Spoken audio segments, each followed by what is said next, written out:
Welcome to key talks. ముఖ్యమంత్రి చంద్రబాబు సతీమణి భువనేశ్వరి ప్రత్యక్ష రాజకీయాల్లోకి దిగుతారా? భువనేశ్వరి రాజకీయ రంగ ప్రవేశానికి చంద్రబాబు వ్యూహం సిద్ధం చేశారా?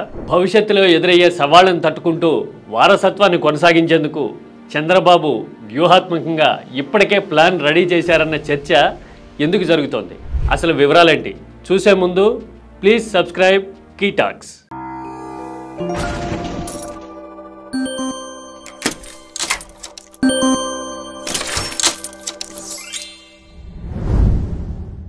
ఏపీ ముఖ్యమంత్రి చంద్రబాబు ముందు 3 పెను సవాళ్లున్నాయి. ఒకటి, గత ఎన్నికల్లో ఇచ్చిన హామీల్ని నిలబెట్టుకోవటం, ప్రజల అంచనాలు అందుకోవటం. రెండోది, పొత్తు రాజకీయ వ్యూహాలను కొనసాగిస్తూ మిత్రపక్షాలని కలుపుకొని పోవడం. ఈ రెండింటి తర్వాత ఇప్పటికిప్పుడు కాకపోయినా సమీప భవిష్యత్తులో చంద్రబాబు సమాధానం చెప్పి పరిష్కరించాల్సిన విషయం వారసత్వం, టీడీపీలో జనరేషన్ మార్పు. ఈ 3 సవాళ్ళని తట్టుకునేందుకు చంద్రబాబు వ్యూహాత్మకంగా సిద్ధమవుతున్న సంకేతాలు కనబడుతున్నాయి. భార్య భువనేశ్వరిని రంగ ప్రవేశం చేయిస్తున్నారని, భువనేశ్వరి రాజకీయాల్లోకి వస్తారనే చర్చ సన్నిహిత వర్గాల్లోనూ రాజకీయాల్ని లోతుగా విశ్లేషించే వర్గాల్లోనూ జరుగుతూ ఉంది. ఎలాగో చూద్దాం.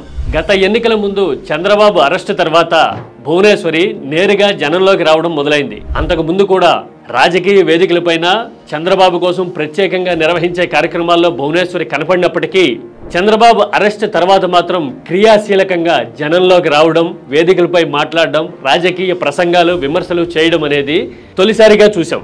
ఆ తర్వాత కూడా ఎన్నికల్లో టీడీపీ కూటమి అధికారంలోకి వచ్చిన తర్వాత కూడా భువనేశ్వరి రాజకీయ సామాజిక కార్యకలాపాలు కొనసాగిస్తూ ఉన్నారు. చంద్రబాబు ప్రాతినిధ్యం వహిస్తున్న కుప్పంలో 3-4 రోజులు క్యాంపు పెట్టి మరీ అక్కడ అభివృద్ధి కార్యక్రమాలు, సామాజిక కార్యక్రమాల్లో పాల్గొనడము అన్నీ తానే చూసుకోవడం కనబడుతూ ఉంది. ఆ తర్వాత ఎన్టీఆర్ ట్రస్ట్ కార్యక్రమాలని, యాక్టివిటీస్ని కూడా పూర్తి స్థాయిలో పరుగులు పెట్టిస్తూ ఏపీ వ్యాప్తంగా విస్తరించేందుకు ఆమె వ్యూహరచన చేస్తూ ఉన్నారు. ఎన్టీఆర్ ట్రస్ట్ కార్యకలాపాల్లో కానీ, చంద్రబాబు కుటుంబ వ్యాపారాలు, హెరిటేజ్ లాంటి కార్యకలాపాల్లో కానీ భువనేశ్వరి ముందు నుంచి అన్నీ తానే చూసుకుంటున్నప్పటికీ ఎన్టీఆర్ ట్రస్ట్ యాక్టివిటీ అంతా గత 25 ఏళ్లుగా హైదరాబాద్ బేస్డ్గానే ఉంది, తెలంగాణలోనే ఎక్కువ జరుగుతూ ఉంది. దానితో పాటు ఆంధ్రాలోనూ జరుగుతూ ఉన్న, ఏపీలో కూడా జరుగుతూ ఉన్నప్పటికీ ఆ కార్యక్రమాలకి పెద్దగా ప్రచారం కానీ, విస్తృతంగా ఫోకస్ కానీ ఇచ్చిన దాఖలా లేదు.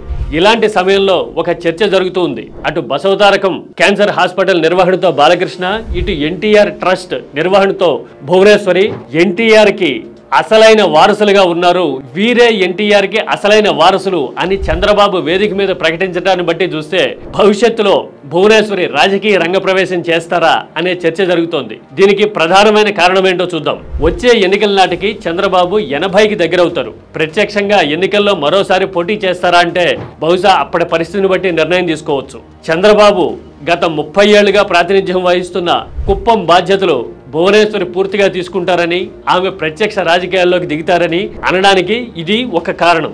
ఇక రెండోది, చంద్రబాబు తర్వాత టీడీపీ పగ్గాలు లోకేష్కి అప్పగించాలి అనుకుంటే గనక ఎన్టీఆర్ వారసత్వ ప్రస్తావన వచ్చే అవకాశం ఉంటుంది.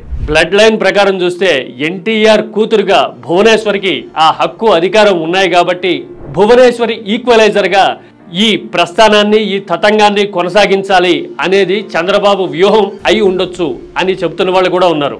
అంటే అటు వారసత్వాన్ని కొనసాగించేందుకు, ఇటు రాజకీయంగా తాను మరింత సమయం ఈ పొత్తులు, వ్యూహాలు, మిత్రపక్షాల సర్దుబాటు లాంటి వ్యవహారాలపై దృష్టి సారించేందుకు 80 ఏళ్లు దగ్గర పడుతున్న సమయంలో చంద్రబాబు భార్య మిత్రపక్షాల బాధ్యతల్ని సంభాళించుకునేందుకు చంద్రబాబు ప్రత్యక్ష ఎన్నికలకు దూరంగా ఉంటారని, అప్పుడు భువనేశ్వరి రంగ ప్రవేశం చేస్తారు అని చర్చ జరుగుతూ ఉంది.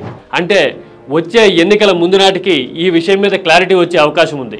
అప్పటి వరకు ఎన్టీఆర్ ట్రస్ట్ సేవా కార్యక్రమాలతోనూ, రాజకీయపరమైన మహిళా సంక్షేమానికి సంబంధించిన విధానాలతోనూ భువనేశ్వరి విస్తృతంగా జనంలోకి వెళ్లేందుకు కార్యాచరణ సిద్ధం చేసుకున్న సంకేతాలు అయితే స్పష్టంగా కనబడుతూ ఉన్నాయి. మీరేమంటారు? టీడీపీలో వారసత్వాన్ని కొనసాగించేందుకు చంద్రబాబు వ్యూహాత్మకంగా భువనేశ్వర్ని రంగప్రవేశం చేయిస్తారా? మీ అభిప్రాయాన్ని కామెంట్లో చెప్పండి. Don't forget to subscribe key talks.